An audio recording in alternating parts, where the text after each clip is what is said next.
फिर से आपके एग्जाम की दरकार को ध्यान में रखते हुए आज लपेट रहा हूं लेवल ऑफ प्रिवेंशन। समझने की कोशिश करना, रटवाने वाले मार्केट में स्लाइडों वाले बहुत सारे मिल जाएंगे। पहला नाम आता है जिसको बोलते हैं प्रीमोर्डियल लेवल ऑफ प्रिवेंशन। बहुत क्रिस्टली क्लियर करूंगा। प्रीमोर्डियल के अंदर क्या सर डिजीज मौजूद है? तो आपने बोला सर डिजीज अब्सेंट है, क्रॉस का मतलब अब्सेंट। क्या बीमारी को पैदा करने वाला कोई कोजेज मौजूद है? तो वो भी अब्सेंट है। क्या कोई रिस्क फैक्टर मौजूद है? तो आपने बोला वो भी अब्सेंट है। तो प्यारे दोस्तों, ना तो इंसान में बीमारी आई है, ना बीमारी पैदा करने वाला कारक आया है, और ना ही बीमारी को बढ़ावा देने वाला रिस्क फैक्टर। रिस्क फैक्टर का मतलब माहौल, ना माहौल है, ना बीमारी है, ना बीमारी का कारक है, कुछ नहीं है। हाँ, वो कहते हैं ना, कुछ भी नहीं मेरी जिंदगी में सिवाय किताबों के। अरे कुछ भी नहीं मेरी जिंदगी में सिवाय किताबों के। तुम जब भी आओगे मुझे बदला हुआ ही पाओगे, क्योंकि कुछ भी नहीं मेरी जिंदगी में सिवाय किताबों के। और तुम्हारी ख्वाहिश थी मेरा कमरा सजाने की, लेकिन कुछ भी नहीं मेरे एक कमरे के अंदर सिवाय किताबों के। तो किताबों से मोहब्बत कीजिएगा प्यारे दोस्तों। ये बेवफा भी निकली तो कुछ बना के छोड़ जाएगी, वरना मुस्कुराना हर लड़की की अदा है, और जो उसे प्यार समझे वो गधा है। सेम टू सेम चीज है कि लड़की की जगह लड़का भी लिख सकते हो। तो कुल मिलाकर के अभी सच्ची मोहब्बत कीजिएगा किताबों से, क्योंकि किताबें जब जुड़ाव रहेगा, मैंने आते ही बोला था कि जिनके हाथों में किताब और कलम होती है उनके सर कभी नहीं झुकते। ऐसी सबसे पहली और सबसे बढ़िया शिक्षा को बढ़ावा देने वाली चीज के अंदर जो संविधान के जादूगर, जी हां, B.R. अंबेडकर साहब का नाम आता है, जिन्होंने कहा था कि शिक्षा वह शेरनी का दूध है जो जितना पिएगा वो उतना दाढ़ेगा। आप भी अगर एग्जाम हॉल में दाढ़ना चाहते हो तो इस शिक्षा रूपी शेरनी के दूध का सेवन कीजिएगा प्यारे दोस्तों, ये आपको कभी झुकने नहीं देगी। अरे किसी महान पुरुष ने कहा था कि पैरों के अंदर चप्पल नहीं है कोई फर्क नहीं पड़ेगा, लेकिन बच्चों के हाथों में किताबें हैं, ठहरा दीजिएगा। हाथों में अगर किताबें देखने को मिलेगी तो प्यारे दोस्तों एक समृद्ध भारत का निर्माण होगा, एक विशिष्ट भारत का निर्माण होगा, और एक शानदार जानदार जबरदस्त जिंदाबाद यूथ भारत का निर्माण होगा। ध्यान रखिएगा, वो समय अब दूर नहीं है कि भारत की सर्वोच्च सीढ़ी पर युवा बैठेगा, क्योंकि युवा का जस्ट अपोजिट चलती है वायु, और हवा एक ऐसी है कि रुख बदल जाता है। ध्यान रखिएगा, रंग को राजा और राजा को रंग कब कर देती है यह पता नहीं चलता, लेकिन मैं खुले मन से पूरे विश्वास के जरिए कह सकता हूं कि भारत की तमाम टॉप मोस्ट पोस्ट पे जल्द हर जगह आपको युवा मिलेगा। चाहे प्रधानमंत्री की पोस्ट देख लेना, चाहे राष्ट्रपति की पोस्ट देख लेना, राजनीति के दौर में, चाहे आप विधानसभा के विधानसभा सदस्य देख लेना, राज्यसभा सदस्य, लोकसभा सदस्य देख लेना, इसके अलावा बड़ी बड़ी कंपनियों के सीए डायरेक्टर के रूप में देख लेना, एजुकेशन इंडस्ट्री के सबसे बड़े प्लेटफॉर्म के अंदर कोई भी बात कर लेना, हर जगह मिलेगा आपको युवा यूथ। क्योंकि ध्यान रखिएगा, बहुत बढ़िया चीज है कि ये होता है युवा, और युवा का जस्ट अपोजिट ऐसे जाओगे तो युवा है, और ऐसे आओगे तो ये वायु कहलाती है, और हवा अपना रुख बदलेगी, ये मेरी गारंटी है। ध्यान रखिएगा, अगर अपन बात करते हैं प्रीमोर्डियल के अंदर क्या कुछ है, कुछ भी नहीं है, ठीक है साहब। तो फिर आपका टारगेट क्या है? ये ले मेरे भाई, मेरा टारगेट है रिस्क फैक्टर को रोकना। मेरा टारगेट किसको रोकना है? रिस्क फैक्टर को, यानी बीमारी को बढ़ावा देने वाले व्यक्ति को रोकने के बारे में मैं फोकस करूंगा। आपने बोला ओके रोक तो दोगे, लेकिन रोकने का तरीका क्या है? MOA का मतलब मोड ऑफ एक्शन। तो मेरा मोड ऑफ एक्शन तो जब तक ज्ञान है, ज्ञान को बांटो, ज्ञान की कीमत है। हेल्थ एजुकेशन, बिल्कुल कंफ्यूज नहीं होना है। कोई बच्चा कमेंट नहीं करेगा कि सर ये प्राइमरी है या प्रीमोर्डियल है, मैं कंफ्यूज हूं। क्यों कंफ्यूज है? जब तेरे अंदर बीमारी नहीं, कोजेज नहीं, रिस्क फैक्टर नहीं, और तू कोई ऐसा ज्ञान दे रहा है जो रिस्क फैक्टर को रोके। अरे तू कोई ऐसा ज्ञान दे जो रिस्क फैक्टर को रोके, जैसे कि दूसरी क्लास के बच्चे को बोलोगे तुझे घी नहीं खाना, नमक नहीं खानी, शक्कर नहीं खाना, बल्कि सुबह सुबह रोज जॉगिंग जॉगिंग जॉगिंग जॉगिंग करना है, ताकि तेरे अंदर मोटापा नहीं बढ़ेगा। मोटापा नहीं बढ़ेगा तो एथेरोस्क्लेरोसिस नहीं होगा, और वो नहीं होगा तो तुझे दिल का दौरा नहीं पड़ेगा। अब मुझे बताओ, क्या दूसरी क्लास के बच्चे को दौरा पड़ा? नहीं। क्या उसमें एथेरोस्क्लेरोसिस है? नहीं। अरे क्या उसमें मोटापा है? नहीं, कुछ भी नहीं है, और तुम ज्ञान दे रहे हो, तो यह कहलाता है प्रीमोर्डियल लेवल ऑफ प्रिवेंशन। तो यह क्या कहलाता है? Primordial level of prevention. पहला क्लियर हुआ? जी हां। दूसरे नंबर पे बात करते हैं। दूसरे नंबर नाम आता है प्राइमरी लेवल ऑफ प्रिवेंशन। दूसरे नंबर पे आएगा जिसका नाम है प्राइमरी। यहां पर अगर बात करते हैं क्या इसमें सर डिजीज आ चुकी है? नहीं। क्या इसके अंदर रिस्क फैक्टर आ चुका है? तो आपने बोला जी हां। बहुत इंपॉर्टेंट चीज है, डेफिनेशन मैंने क्या लिखी? Disease should be absent but risk factor should be present. बीमारी नहीं आई लेकिन बीमारी बढ़ावा देने वाला माहौल आ चुका है, यानी मोटापा आ गया, दिल का दौरा नहीं पड़ा है, सूटा खींच रहे हैं, कैंसर नहीं हुआ है, ये चीजें क्या कहला रही है? प्राइमरी। अब यहां पर आपका टारगेट क्या देखने को मिलेगा? तो आपने बोला कि जो आ गया है उसको वापस तो कैसे भेजूं, जो नहीं आएगा उसको रोकूंगा।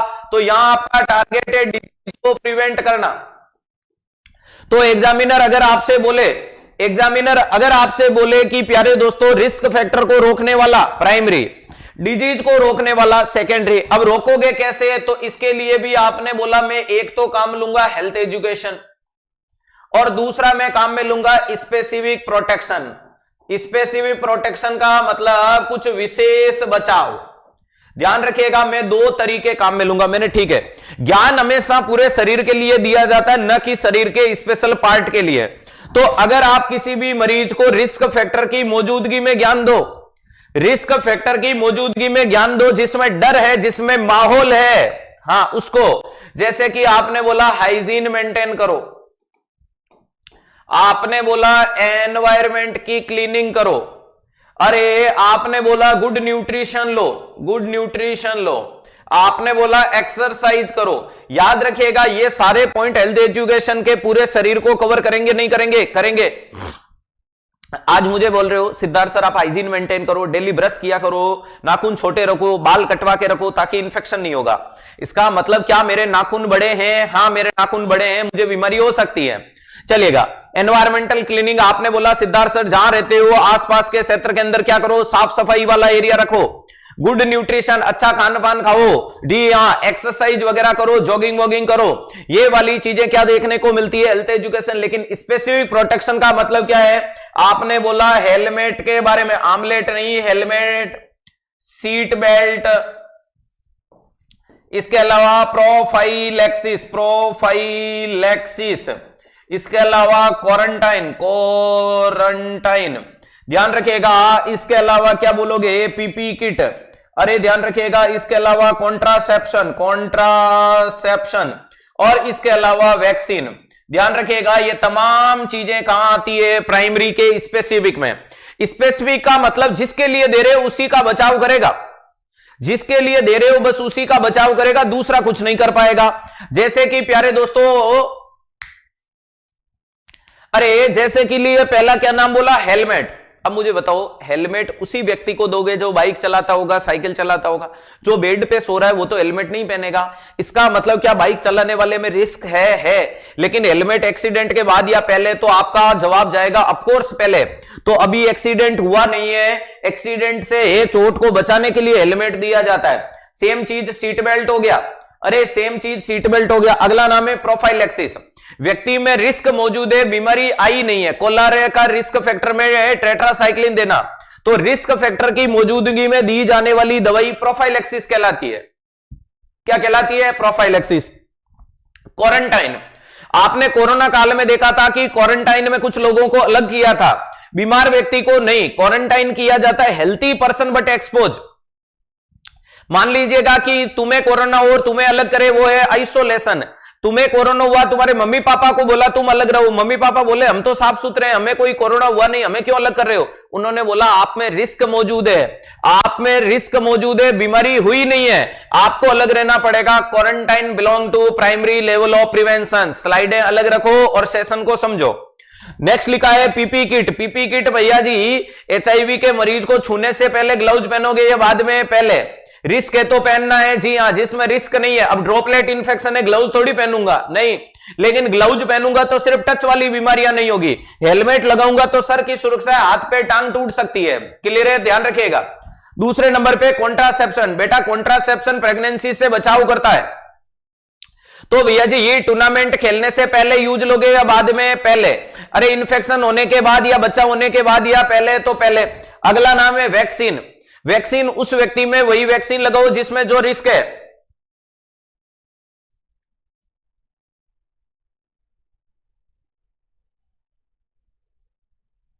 चलो ध्यान रखिएगा, कॉन्ट्रासेप्शन के लिए हो गया कि प्रेगनेंसी के बाद या पहले तो पहले। अगला नाम है वैक्सीन। अब बच्चों में टीबी की रिस्क है। ध्यान रखिएगा, आज के सेशन में जितने आप लोगों के कमेंट आ रहे हैं, बातों के अलावा कोई कमेंट नहीं है, तो टिल योर कंप्लीटेशन क्लास एक भी कमेंट का मैं जवाब नहीं दूंगा। यह आज के क्लास के लिए आपका पनिशमेंट है। क्लियर है? अब मुझे नहीं मतलब कि कौन से बच्चे परेशानी से मैसेज डाल रहे हैं, कौन से दुख से डाल रहे हैं, कौन किसके लिए डाल रहे हैं, लेकिन 10:18 से जब तक मैं क्लास में धन्यवाद करूंगा, मैं एक भी कमेंट का जवाब नहीं दूंगा। क्लियर है? जो बच्चा आराम से सकुशल रह करके पढ़ने की कोशिश करेगा वो पढ़ लेना, और जिसको जो लिखना है वो लिख सकता है कि इसका मतलब क्या जाएगा, नुस्खा बता दो, कोई शायरी भेज रहा है, कोई बातें कर रहा है, इसका मतलब आप लोगों को सिर्फ पंचायती करनी है, आप कंटिन्यू करो। लेकिन मैं वो इंसान हूं जो अपने लक्ष्य से कभी नहीं भटकता हूं, मैं पढ़ाने आया हूं, मैं तो पढ़ा के जाऊंगा। आपके इवन देन सवाल का भी जवाब नहीं दिया जाएगा, तो कृपया परेशान होकर कमेंट भी ना करें, ठीक है? मैं वही पढ़ाऊंगा जो मुझे आज पढ़ाना है। ध्यान रखिएगा, वैक्सीन का मतलब है कि टीबी होने के बाद, अरे टीबी होने के बाद वैक्सीन लगाएंगे या पहले लगाएंगे, तो ऑफ कोर्स पहले लगाया जाता है। तो ये तमाम चीजें क्या कहलाती है? प्राइमरी लेवल ऑफ प्रिवेंशन कहलाएगी। ये तमाम चीजें क्या कहलाएगी? प्राइमरी लेवल ऑफ प्रिवेंशन कहलाएगी।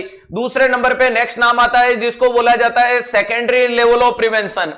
अब सेकेंडरी लेवल ऑफ प्रिवेंशन में क्या डिजीज आ चुकी है? तो जी हां, डिजीज आ गई। जब डिजीज आ गई मतलब रिस्क फैक्टर, कोजेज वगैरह सब आगे होंगे। हां सर। अब यहां पर हमारा टारगेट क्या देखने को मिलता है कि यहां आपका टारगेट है प्यारे दोस्तों कि कॉम्प्लिकेशन को आने से रोको। यहां आपका टारगेट क्या है? कॉम्प्लिकेशन को आने से रोको और डिजीज को सीवियरिटी में जाने से रोको। और डिजीज को क्या करो? सीवियरिटी में जाने से रोको। वेरी इंपॉर्टेंट चीज है। सेकेंडरी लेवल ऑफ प्रिवेंशन में अगर मैं बात करूं, सेकेंडरी लेवल ऑफ प्रिवेंशन में अगर मैं बात करूं तो बीमारी आ चुकी है, बीमारी को कॉम्प्लिकेशन में जाने से रोकना या बीमारी को सीवियरिटी में जाने से रोकना क्या कहलाता है? सेकेंडरी लेवल कहलाता है। अब यहां कोशिश क्या होगी? तो कोशिश होगी एक तो अर्ली डायग्नोसिस। यहां क्या होगा? एक तो देखने को मिलता है अर्ली डायग्नोसिस और दूसरा देखने को मिलता है जिसे क्या बोला जाता है? Proper treatment. क्या देखने को मिलता है? अर्ली डायग्नोसिस और प्रॉपर ट्रीटमेंट। अर्ली डायग्नोसिस में देश और दुनिया की तमाम जांचें, even then screening test.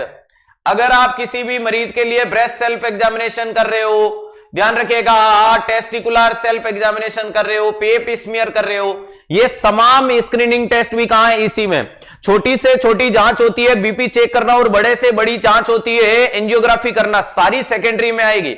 Biopsy secondary, sugar check करना सेकेंडरी, सब कुछ सेकेंडरी है। प्रॉपर ट्रीटमेंट का मतलब ओल्ड ट्रीटमेंट, सारा प्रकार का इलाज भी किस में आता है? सेकेंडरी लेवल ऑफ प्रिवेंशन में आता है। ओल्ड ट्रीटमेंट भी किस में आता है? सेकेंडरी लेवल में आता है। एकमात्र ऑपरेशन जिसका नाम है मोतियाबिंद, बोले तो कैटरेक्ट।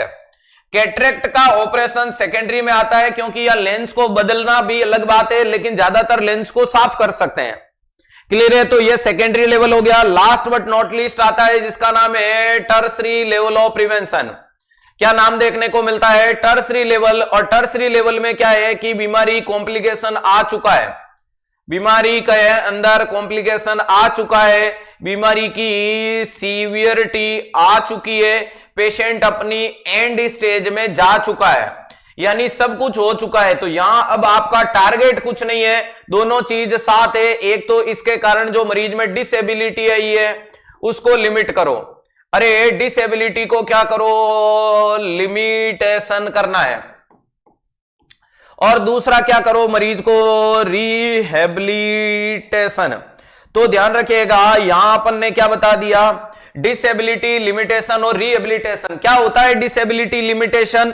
तो ध्यान रखिएगा, वो भी किसी भी प्रकार की विकलांगता, जैसे कि ओल सर्जरी, जितने भी ऑपरेशन है वो कहां आएंगे? टर्सरी में आएंगे। किसी भी व्यक्ति को अगर मैं चश्मा उतार दूं तो मुझे कुछ नहीं दिखेगा, धुंधला दिखेगा या नहीं दिखेगा, यानी मैं क्या हो गया? Unable to do routine work. जो देख पा रहा हूं वो नहीं देख पाऊंगा, तो डिसेबल। जैसे ही मुझे आपने ग्लास लगाए, चश्मा लगाया, चश्मा लगाते ही मुझे क्लीन दिखने लग गया, चश्मा लगाते ही क्लीन दिखने लग गया, ये डिसेबिलिटी, लिमिटेशन है। वहीं पे रिहेबिलिटेशन में क्या होता है? पुनरावासन। Try to go the patient in pre disease stage. Pre disease stage में भेजने के लिए आप यहां क्या करते हो? तो जैसे कि फिजियोथेरेपी, क्या करो? Physiotherapy, self monitoring, self blood glucose monitoring बहुत फेमस क्वेश्चन है। सेल ब्लड ग्लूकोज मॉनिटरिंग किस में आता है? रिहेबिलिटेशन में। आपने कोई कॉस्मेटिक सर्जरी कर दी, कॉस्मेटिक सर्जरी का मतलब कोई अंग भंग, पहले हाथ पैर नाक का गला कट गया तो वापस से मामला हो गया, ये तमाम चीजें किसके अंदर जाती है? रिहेबिलिटेशन में। वहीं पे सेकेंडरी लेवल में मैंने लिखा है कि बीमारी मौजूद है और प्यारे दोस्तों कॉम्प्लिकेशन को रोकना। तो क्या आइसोलेशन में बीमारी मौजूद होती है? जी हां, isolation is a secondary level of prevention, quarantine is a primary level of prevention. Clear है? ध्यान रखिएगा। इसी के साथ आज के आनंद की जय।